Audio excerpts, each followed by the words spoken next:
Hello दोस्तों, नमस्कार। हम आज से यूपी सुपर टेट के लिए डेडिकेटेड वीडियो शुरू करते हैं।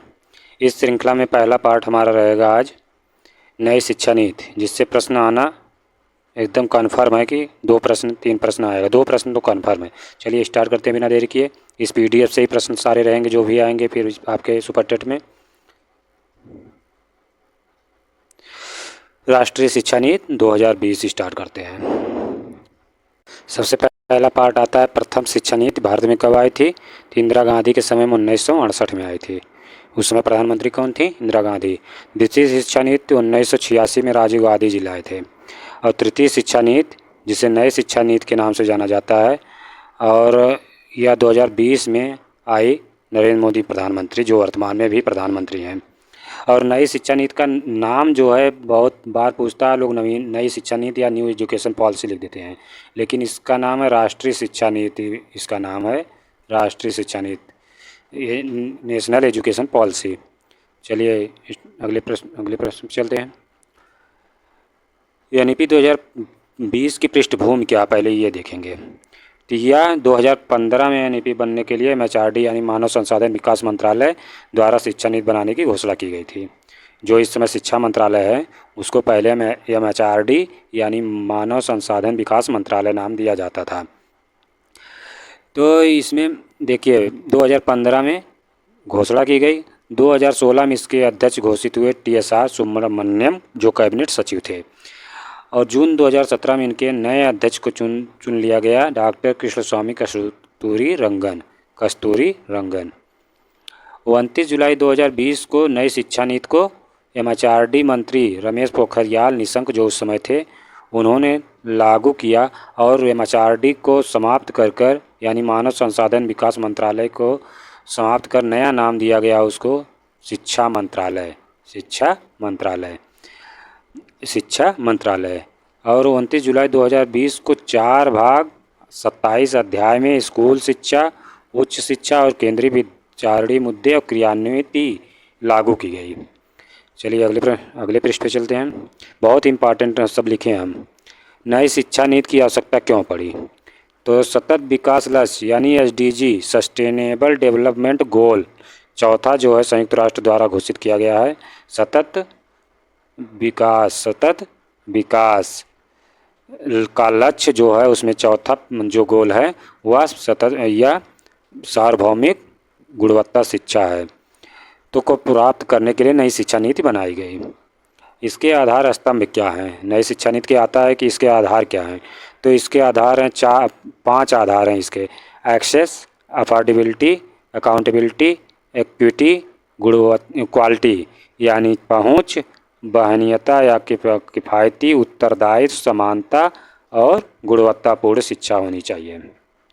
ये 5 स्तंभ में से पूछ लेगा आपको कि निम्न में से कौन सा विकल्प नई शिक्षा नीति में नहीं है। तो 3 दे देगा और एक दूसरा कुछ दे देगा, आपको छांटना रहेगा। तो इसके मार्गदर्शक सिद्धांत क्या हैं? शिक्षा एक सार्वजनिक सेवा है। शिक्षक की धुरी है। प्रत्येक बालक में विशिष्ट योग्यताएं होती है, उनकी पहचान करना और विकास करना यह शिक्षा नीति में लागू किया गया। मानवीय एवं संविधान के मूल्यों का विकास करना, जिसमें समानता, न्याय और स्वतंत्रता के गुण विद्यमान हों। शिक्षा नीति में यह आधार बनाए गए। स्कूल स्तर पर संकाय या वर्ग को समाप्त किया जाएगा, यानी जो साइंस आर्ट रहता है 11th 12th में और 9th 10th में, ये सब नहीं रहेगा। सीखने अभी खैराल है लेकिन धीरे धीरे इसको समाप्त कर दिया जाएगा। सीखने सिखाने की प्रक्रिया सीसीई अभिन्न अंग होगा। देखिए इसमें जो कला और संकाय वर्ग बारे में पूछा है, तो नई शिक्षा नीति के बारे में पूछेगा तो यही बोले आपको विकल्प में चूज़ करना है कि समाप्त किया गया जाएगा। रचनात्मक आकलन पर बल दिया जाएगा। नई शिक्षा नीति की विशेषता क्या है? तो इसकी विशेषता है एनईपी 2020 को क्रियान्वित करने के लिए शिक्षा मंत्रालय द्वारा जारी दिशा निर्देश को फॉलो करना। शिक्षा मंत्रालय की स्थापना करना, जो अगस्त 2020 में गठित हुआ। सकल घरेलू उत्पाद जीडीपी का 6%, बहुत बहुत इम्पॉर्टेंट है। कितने परसेंट बजट? 6% बजट, 6% बजट का प्रावधान किया गया। नवीन पैटर्न पद्धति 5+3+3+4, इसको शॉर्ट ट्रिक में याद कर लीजिएगा। 53-34, 53-34, ये बार बार पूछ रहा है और बच्चे गलत करके चले आ रहे हैं। तो यह 15 वर्ष के लिए यह फॉलो किया गया है, यानी 5+3+3+4, 3 से 18 वर्ष के बालक के लिए, और यह जो शिक्षा पूर्ण होगी यह 15 वर्ष की होगी, और 3 वर्ष से 18 वर्ष के बालक के लिए है। 4 वर्ष का पाठ्यक्रम जो रहेगा माध्यमिक स्टेज रहेगा। देखिए, सबसे पहले तो 5 वर्ष का जो पाठ्यक्रम रहेगा वो फाउंडेशन स्टेज रहेगा, प्री प्राइमरी रहेगा। इसमें पूर्व प्राथमिक शिक्षा और कक्षा 1-2 शामिल रहेगा, जो 3 वर्ष से 8 वर्ष तक के बालक को दी जाएगी। और दूसरी 3 वर्ष के लिए रहेगा 8 से 11 वर्ष के बच्चों को दिया जाएगा, जो कक्षा 3 से 5 तक की प्री प्राइमरी स्टेज रहेगा। तीसरा है 3 वर्ष के लिए 11 से 14 वर्ष के बालक को दिया जाएगा, जो 6 से 8 तक रहेगा, मिडिल स्टेज कहलाएगा। 4 वर्ष के बालक के लिए रहेगा 4 वर्ष की शिक्षा रहेगी, यानी 5+3+3+4, 14 से 18 वर्ष के बालक 9 से 12 तक की शिक्षा लेंगे, माध्यमिक स्टेज कहलाएगा। अगले पृष्ठ पे चलते हैं। एकदम पैटर्न टू पैटर्न हम इसमें कंफर्म कर रहे हैं और लिखे भी हैं नोट्स में। उपरोक्त नवीन पैटर्न को लागू करने के लिए पीएम श्री योजना 5 सितंबर 2022 से लागू कर दी गई है। पीएम श्री योजना 2020 में थी। प्रधानमंत्री school for rising India, PM Shri योजना का फुल फॉर्म है, इसको देखिए याद कर लीजिएगा। प्रधानमंत्री school for rising India, PM Shri का फुल फॉर्म पूछ सकता है, क्योंकि इस समय बहुत विद्यालय आप जाएंगे शहरों में अधिकतर, तो पीएम श्री के नाम से बहुत विद्यालय हो गए हैं जिनका नामकरण नया कर दिया गया है। विद्यालय के शुरुआत में ही नाम लगा दिया गया है पीएम श्री। प्रथम चरण में 14,500 स्कूल खोले जाएंगे पीएम श्री के अंतर्गत। प्रत्येक ब्लॉक में 2 स्कूल खोलने का प्रस्ताव है। प्रत्येक ब्लॉक में 2 स्कूल खोलने का प्रस्ताव है। राष्ट्रीय शिक्षा नीति के अध्याय 1 में सीसीई की व्यवस्था की गई है। Early ECCE early childhood care and education, प्रारंभिक बचपन देखभाल एवं शिक्षा की व्यवस्था की गई है। इसका लक्ष्य है 2030 तक 3 से 8 वर्ष तक के बच्चों को ECCE उपलब्ध करवाया जाएगा। पाठ्यक्रम करिकुलम 8 वर्ष तक के शिक्षा के लिए एक पाठ्यक्रम का निर्माण किया गया है, जिसे NCF ECCE कहा जाता है। NCF ECCE कहा जाता है। पूछ सकता है कि पाठ्यचर्या जो तैयार की गई है कक्षा 3 तक के बालक के लिए, यानी 8 वर्ष तक के बालक के लिए, उसमें कौन सा पाठ्यक्रम नाम दिया गया है? NCF ECCE। शिक्षा 2 प्रकार की, एक अनौपचारिक शिक्षा जो आंगनबाड़ी या बाल वाटिका केंद्रों पर दी जाएगी 3 से 6 वर्ष तक के बालक को, और 6 से 8 तक के बालक को औपचारिक शिक्षा स्कूल में दी जाएगी 1 से 3 तक। चलिए अगले अध्याय चलते हैं। अध्याय 2 FLN की व्यवस्था की गई है। अध्याय 2 में FLN की व्यवस्था की गई है। लक्ष्य है 2025 तक 9 वर्ष तक के बच्चों को पढ़ना लिखना और संख्याओं का ज्ञान कराना है। उपरोक्त लक्ष्य को प्राप्त करने के लिए राष्ट्रीय स्तर पर एक मिशन चलाया जाएगा, जिस मिशन का नाम रहेगा राष्ट्रीय भारत मिशन। बुनियादी साक्षरता एवं संख्या ज्ञान के लिए यह निपुण भारत मिशन कार्यक्रम चालू किया जाएगा। स्कूल रेडीनेस प्रोग्राम, कक्षा 1 में प्रवेश लेने वाले बच्चों को औपचारिक शिक्षा के लिए तैयार करना। अवधि 12 सप्ताह या 3 माह रहेगा। 12 सप्ताह या 3 माह रहेगा।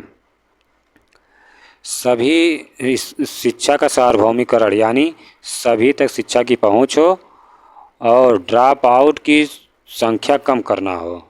जो बच्चे भी स्कूल बीच ही में छोड़कर चले जाते हैं, कक्षा 2 तक पढ़े या कक्षा 5 तक पढ़े या छोड़ दिए, उसको रोकना है।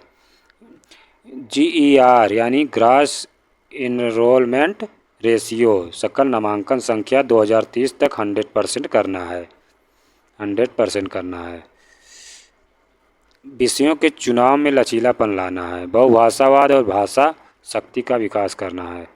कक्षा 5 तक मातृभाषा में और आवश्यकता पड़ने पर कक्षा 8वीं तक की शिक्षा मातृभाषा में दी जाएगी।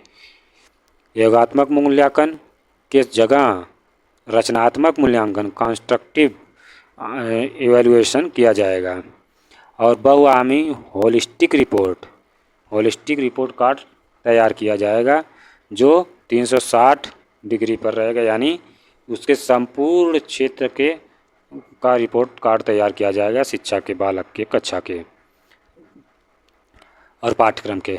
नवीन पद्धति 5+3+3+4 के अनुसार पाठचर्या का निर्माण करना है। बोर्ड परीक्षाएं 1 वर्ष में 2 बार देने की अनुमति होगी।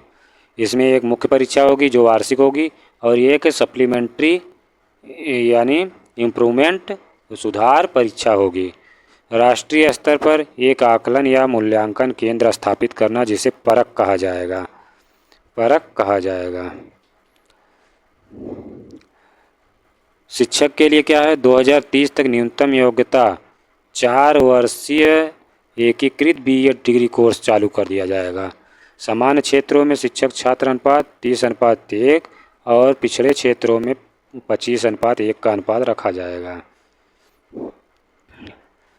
सतत व्यावसायिक विकास CPD के लिए प्रतिवर्ष शिक्षक को न्यूनतम 50 घंटे का प्रशिक्षण में भाग लेना अनिवार्य कर दिया जाएगा। देखिए ये बहुत इंपॉर्टेंट है। कितने नई शिक्षा नीति में कितने घंटे प्रशिक्षण देने की व्यवस्था की गई है कार्यरत शिक्षक को, तो 50 घंटे दी गई है। प्रत्येक वर्ष 50 घंटे का प्रशिक्षण कार्यरत शिक्षक को दिया जाएगा। शिक्षक शिक्षा के लिए राष्ट्रीय स्तर की पाठ्यचर्या जारी करना जिसे NCFTE कहा जाएगा। समाज के शैक्षिक दृष्टि से पिछड़े क्षेत्र को SEZ स्पेशल एजुकेशन जोन विशेष शिक्षा क्षेत्र कहा जाएगा। लड़कियों के लिए गुणात्मक शिक्षा का व्यवस्था करवाने के लिए जेंडर इंक्लूजन फंड खोला जाएगा। CWSN बच्चों को गुणात्मक शिक्षा उपलब्ध करवाने के लिए कार्य योजना बनाई जाएगी। स्कूल कॉम्प्लेक्स यानी विद्यालय परिसर में क्या रहेगा, विद्यालय परिसर की अवधारणा सर्वप्रथम कोठारी आयोग ने दी थी। विद्यालय परिसर की अवधारणा सर्वप्रथम कोठारी आयोग ने 1964-66 में दी थी। 5 से 10 किलोमीटर के क्षेत्र में 2025 तक स्कूल कॉम्प्लेक्स स्थापित किए जाएंगे। इसके अंतर्गत सभी प्रकार के स्कूल, खेल मैदान, पुस्तकालय, सामाजिक चेतना केंद्र, बाल केंद्र बनाए जाएंगे। इसके संसाधनों का प्रबंधन करने के लिए स्कूल कॉम्प्लेक्स प्रबंध समिति SCMC, पहले SMC होती थी, अब SCMC का स्कूल कॉम्प्लेक्स प्रबंध समिति होगी। पहले SMC थी, स्कूल मैनेजमेंट कमेटी यानी स्कूल प्रबंधन समिति, उसी गांव से और प्रिंसिपल को और प्रधान को मिलाकर बनती थी। इसके तहत स्कूल कॉम्प्लेक्स प्रबंधन समिति बनेगी। ध्यान रखने वाली बात है कि नई शिक्षा नीति में SCMC के जगह SCMC की व्यवस्था की गई है। मानक निर्धारण क्या है, तो प्रत्येक राज्य में शिक्षा नीति के मानकों को निर्धारित करने के लिए मानकों को स्थापित किया गया है जो निम्नलिखित प्रकार है। स्कूल शिक्षा विभाग शैक्षिक नीतियों का निर्धारण करना। स्कूल शिक्षा निदेशालय का क्या काम रहेगा, तो नीतियों को क्रियान्वित करना और मॉनिटरिंग करना।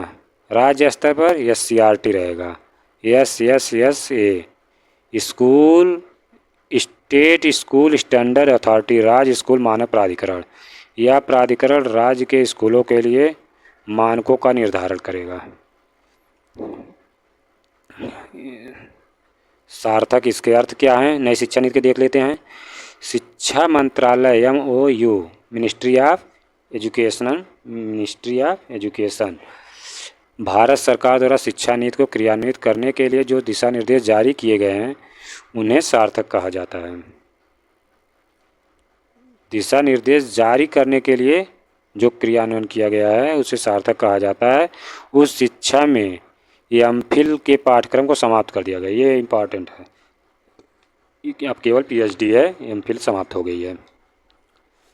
नेक्स्ट देखते हैं एबीसी एकेडमिक बैंक क्रेडिट। ये तो आजकल एकदम बहुत तेज़ी से यूनिवर्सिटी लागू कर रही है। ABC academic bank of credit.